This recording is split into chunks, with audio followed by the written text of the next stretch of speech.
Era uma terça-feira comum de março de 1984, quando Roy Brennan entrou na concessionária John Deere de Cedar Falls, Iowa.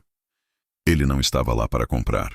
Estava lá porque seu cunhado insistiu que ele precisava ver os novos modelos, os tratores que estavam mudando a agricultura americana, as máquinas que prometiam aumentar a produtividade em 40% e reduzir as horas de trabalho pela metade. Roy tinha 52 anos naquela época.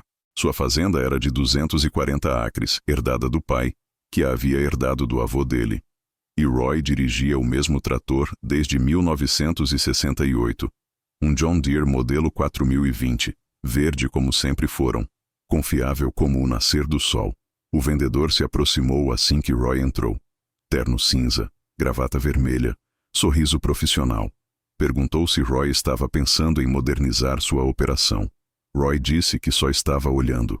O vendedor insistiu. Mostrou a ele os números. Um novo modelo 4050 custava $45 mil. Mas com os financiamentos disponíveis, as taxas de juros subsidiadas pelo governo e os programas de incentivo à modernização agrícola, Roy poderia ter aquilo por apenas 20% de entrada e o resto distribuído em 10 anos.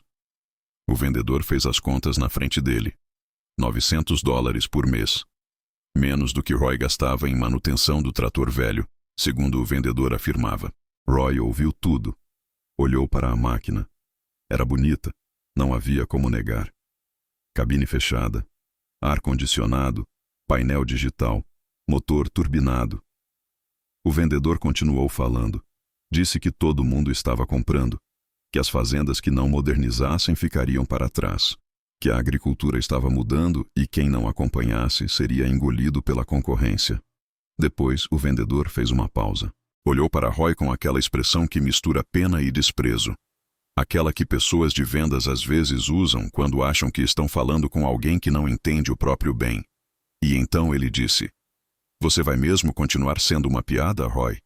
Andando por aí naquele ferro velho enquanto todo mundo ao seu redor está produzindo o dobro com metade do esforço?" Roy não respondeu na hora. Ele era do tipo calmo, do tipo que pensa antes de falar. Ele agradeceu ao vendedor pelo tempo, disse que ia pensar no assunto e saiu da concessionária. No caminho de volta para casa, ele passou por 3 fazendas vizinhas. Em todas elas havia tratores novos estacionados. Máquinas enormes, reluzentes, algumas ainda com os adesivos de promoção colados no vidro. Roy conhecia aqueles fazendeiros. Conhecia suas famílias. Sabia que nenhum deles tinha $45 mil guardados debaixo do colchão. Todos haviam financiado. Todos haviam acreditado na promessa de que o crescimento justificaria a dívida. Os anos 80 foram assim. Foi a década da modernização a qualquer custo. O governo americano incentivava investimentos. Os bancos ofereciam crédito farto. As taxas de juros estavam baixas, pelo menos no começo. Havia uma sensação coletiva de que a agricultura estava entrando em uma nova era, uma era de tecnologia, eficiência e expansão. Entre 1979 e 1984, a dívida agrícola nos Estados Unidos mais do que dobrou, passando de 93 bilhões para mais de 200 bilhões de dólares. Fazendeiros compravam mais terras, mais equipamentos, mais insumos. E a lógica parecia sólida. Se você produz mais, você vende mais. Se você vende mais, você ganha mais. E se você ganha mais, você paga a dívida e ainda sobra. Mas havia um problema nessa equação. Na verdade, havia vários. O primeiro era que todo mundo estava pensando da mesma forma ao mesmo tempo. Quando milhares de fazendeiros aumentam a produção simultaneamente, a oferta cresce. E quando a oferta cresce sem que a demanda acompanhe, os preços caem. Em 1980, o bushel de milho estava sendo vendido a $3,50. Em 1986, estava a $1,50. Quase 60% de queda em 6 anos. O trigo teve trajetória parecida. A soja também. Os fazendeiros estavam produzindo mais do que nunca, mas ganhando menos do que antes. O segundo problema era a dívida. Aqueles financiamentos de 10 anos que pareciam tão razoáveis em 1984 começaram a parecer insustentáveis em 1985. As taxas de juros subiram. O Federal Reserve, tentando conter a inflação, Elevou os juros para níveis que ninguém esperava. Financiamentos que haviam sido feitos a 8 ou 9% de juros passaram a custar 15, 16, até 18%. E muitos desses contratos tinham cláusulas de reajuste. Os fazendeiros que achavam que iam pagar $900 por mês, de repente se viram pagando 1.500, 1.800. E isso com a receita caindo. Roy assistiu a tudo isso de longe. Não de longe geograficamente, porque ele estava ali, no meio do Iowa, cercado por vizinhos que estavam entrando em pânico, mas de longe no sentido de que ele não estava preso na mesma armadilha. Ele ainda dirigia o mesmo trator de 1968. Ainda trabalhava os mesmos 240 acres. Ainda plantava a mesma quantidade de milho e soja que plantava 5 anos antes. E enquanto seus vizinhos corriam de banco em banco tentando renegociar dívidas, Roy continuava pagando suas contas em dia. Isso não significa que Roy estava ganhando muito dinheiro. Ninguém estava. Os preços baixos afetavam todo mundo.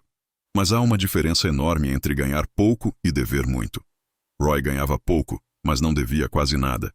Ele tinha comprado uma colheitadeira usada em 1977, pagou à vista.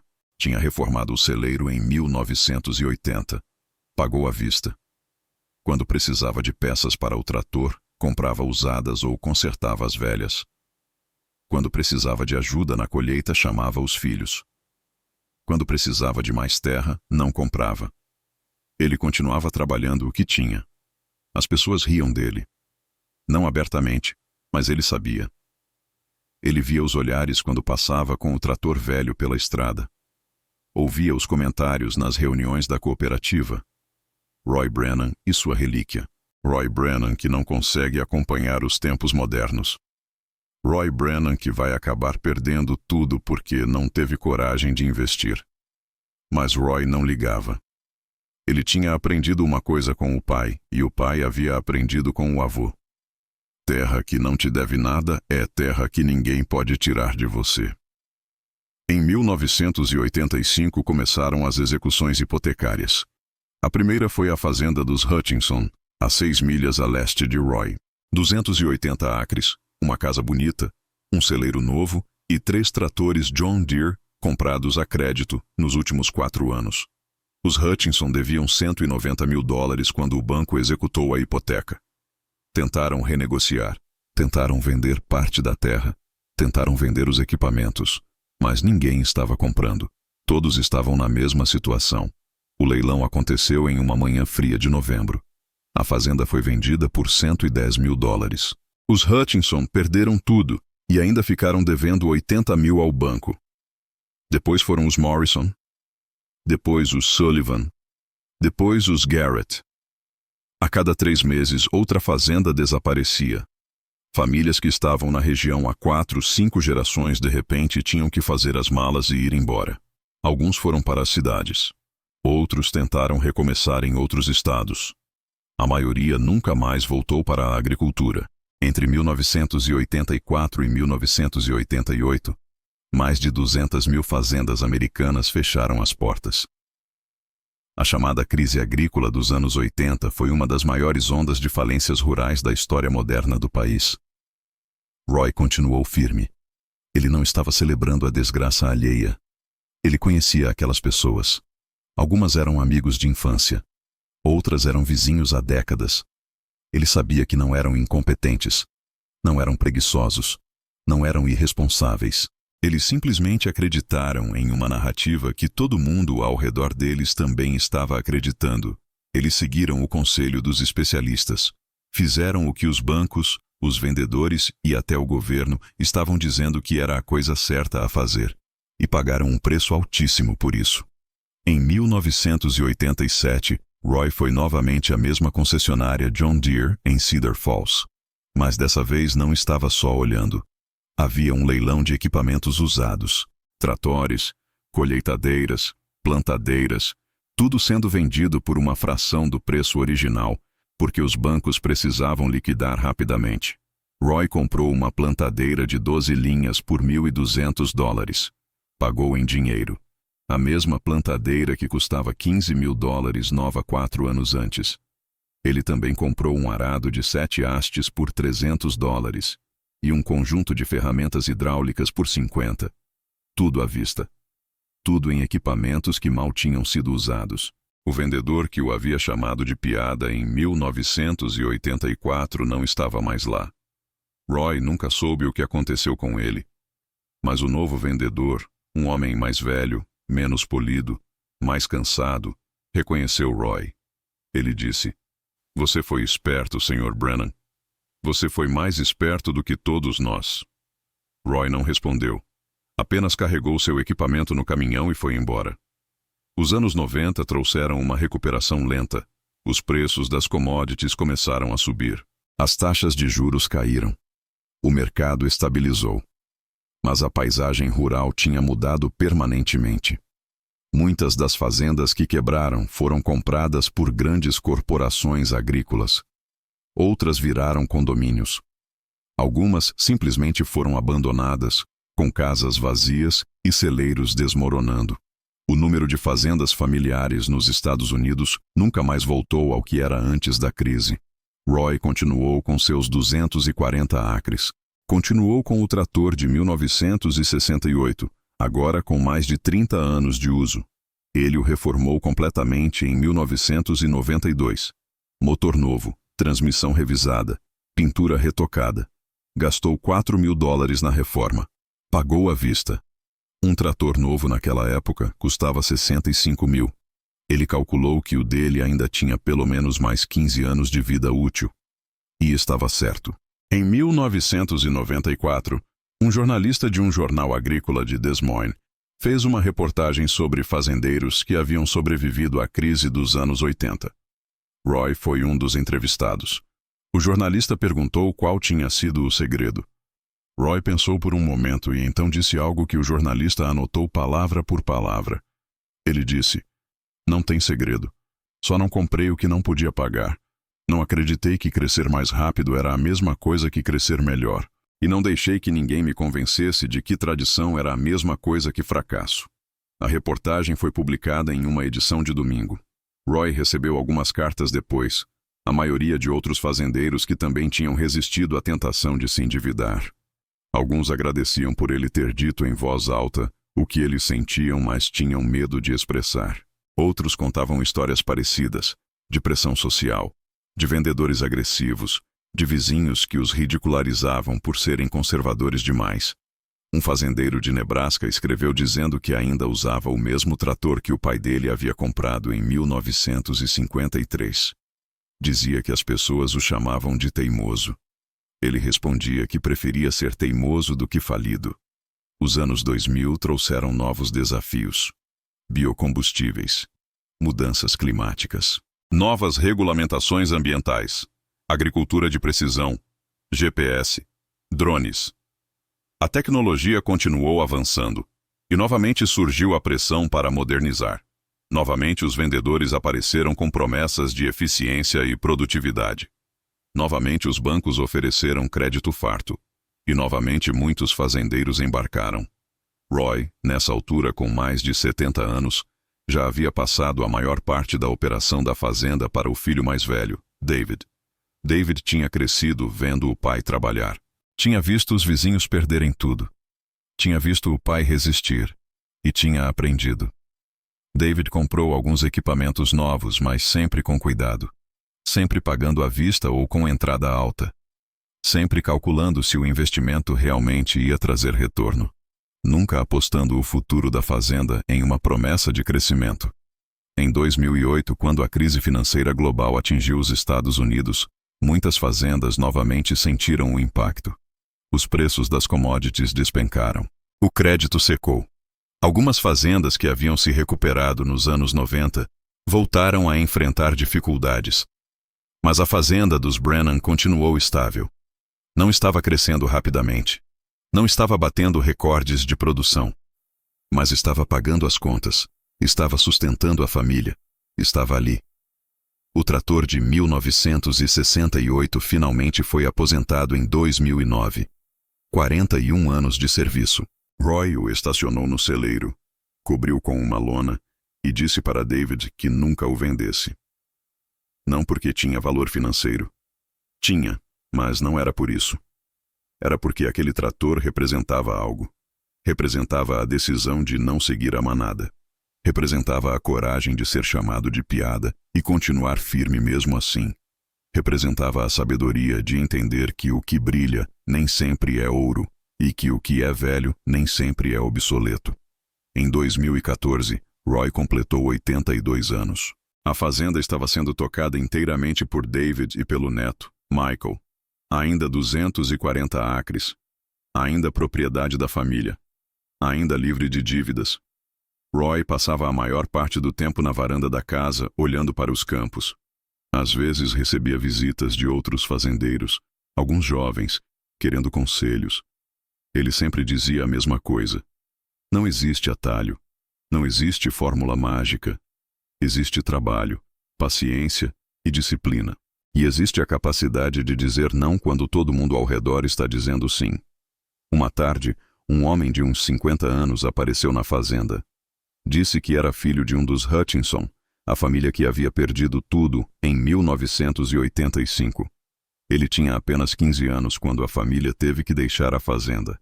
Tinha ido embora para Chicago, trabalhado em construção civil por 20 anos, juntado dinheiro e agora estava pensando em voltar para a agricultura. Queria saber se Roy achava que era uma boa ideia. Roy perguntou se ele tinha economias. O homem disse que tinha. Perguntou se ele estava disposto a começar pequeno. O homem disse que sim. Perguntou se ele estava disposto a crescer devagar. O homem hesitou, mas disse que sim. Roy então disse a ele o seguinte: seu pai não era fraco, não era burro, não era incompetente. Ele apenas acreditou em uma história que parecia verdadeira na época. A história de que você precisa crescer rápido para sobreviver. De que dívida é investimento. De que ficar para trás é o mesmo que desistir. Mas a verdade é que crescimento sem fundação é apenas altura sem base. E altura sem base desmorona. Se você vai voltar para a agricultura, volte com os pés no chão.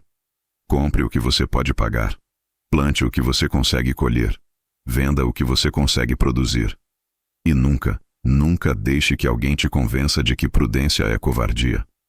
O homem agradeceu. Roy nunca mais o viu, mas soube meses depois que ele tinha comprado 40 acres no condado vizinho. Começou com milho. Pagou a terra à vista com o dinheiro que tinha juntado. Comprou um trator usado de 2002. Começou pequeno. Começou certo. Roy faleceu em 2016, aos 84 anos. O funeral foi grande.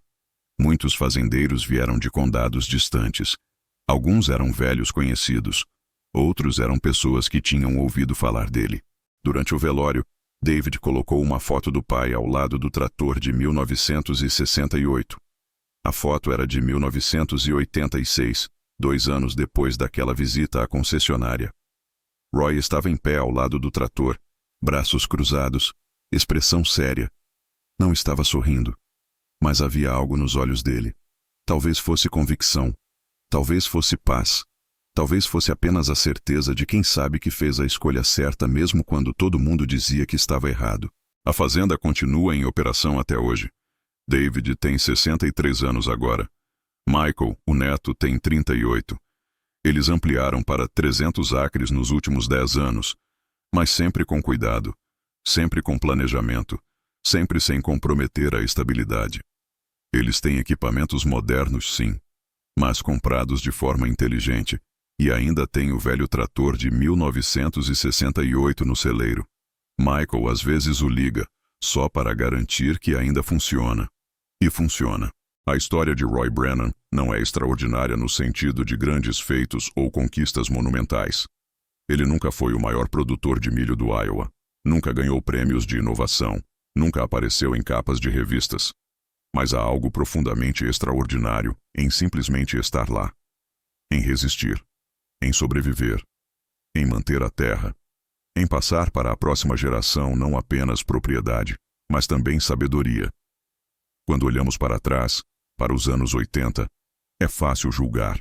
É fácil dizer que aqueles fazendeiros foram imprudentes, que deveriam ter visto os sinais, que deveriam ter sido mais cautelosos. Mas essa é a perspectiva de quem conhece o final da história. Para quem estava vivendo aquele momento, as escolhas não eram tão óbvias. Todo mundo ao redor estava modernizando. Todo mundo estava crescendo. Todo mundo estava confiante. Ir contra essa corrente exigia não apenas sabedoria financeira, mas coragem social. Exigia a disposição de ser ridicularizado, de ser chamado de piada, de ser visto como alguém que não entendia os novos tempos. Roy entendeu algo que muitos não entenderam. Ele entendeu que novos tempos não significam necessariamente novos princípios. Que ferramentas mudam, mas fundamentos não. Que tecnologia pode melhorar processos, mas não substitui prudência. Ele entendeu que velocidade não é o mesmo que direção, que crescimento não é o mesmo que progresso, e que estar na moda não é o mesmo que estar seguro. Há uma tentação permanente em todas as gerações de acreditar que desta vez é diferente, que as regras antigas não se aplicam mais, que os limites antigos foram superados, que cautela é coisa do passado e ousadia é o caminho do futuro. E às vezes isso é verdade. Às vezes as regras realmente mudam. Às vezes a inovação realmente transforma tudo. Mas na maioria das vezes, no fundo, as coisas continuam sendo o que sempre foram. Você não pode gastar mais do que ganha indefinidamente. Você não pode construir em fundações fracas e esperar que aguente. Você não pode apostar tudo em uma única narrativa e achar que está seguro. A diferença entre Roy e muitos de seus vizinhos não foi inteligência. Não foi educação, não foi sorte. Foi a capacidade de resistir à pressão. A capacidade de olhar para o que todo mundo estava fazendo e perguntar: mas será que isso faz sentido para mim? Será que isso funciona para minha situação? Será que eu realmente preciso disso ou apenas quero porque os outros têm? E então ter a disciplina de agir de acordo com as respostas honestas a essas perguntas, mesmo quando as respostas eram impopulares. Hoje, mais de 40 anos depois daquela terça-feira de março em que Roy foi chamado de piada, a fazenda ainda está lá. A terra que o avô dele comprou continua sendo trabalhada por seus descendentes. O trator que ele se recusou a trocar ainda está no celeiro, funcional. Um testemunho silencioso de que às vezes a melhor decisão é não decidir mudar só porque todo mundo está mudando. E isso levanta uma questão que vai muito além de tratores e fazendas e dívidas agrícolas. Levanta a questão de como sabemos quando devemos seguir a multidão e quando devemos seguir nosso próprio caminho. Como distinguimos entre estar desatualizado e estar fundamentado? Como diferenciamos prudência de medo, coragem de imprudência? Não há fórmula simples. Não há resposta única. Mas talvez a história de Roy nos dê uma pista. Talvez a resposta esteja em perguntar não o que os outros estão fazendo, mas o que faz sentido para você. Não o que está na moda, mas o que é sustentável. Não o que promete resultados rápidos, mas o que constrói base sólida. E talvez a maior lição seja esta: que às vezes a decisão mais radical que você pode tomar é simplesmente continuar fazendo o que funciona, mesmo quando todo mundo ao redor está correndo atrás da próxima grande coisa. Que às vezes a maior coragem não está em mudar, mas em permanecer. Que às vezes a maior inovação é perceber que você não precisa inovar. E que às vezes, apenas às vezes, ser chamado de piada e 10 anos depois ainda ter sua fazenda é a única validação de que você realmente precisava. O velho trator continua lá, verde como sempre, confiável como o nascer do sol. Um lembrete de que nem tudo que é novo é necessariamente melhor, e nem tudo que sobrevive ao tempo o faz por acaso.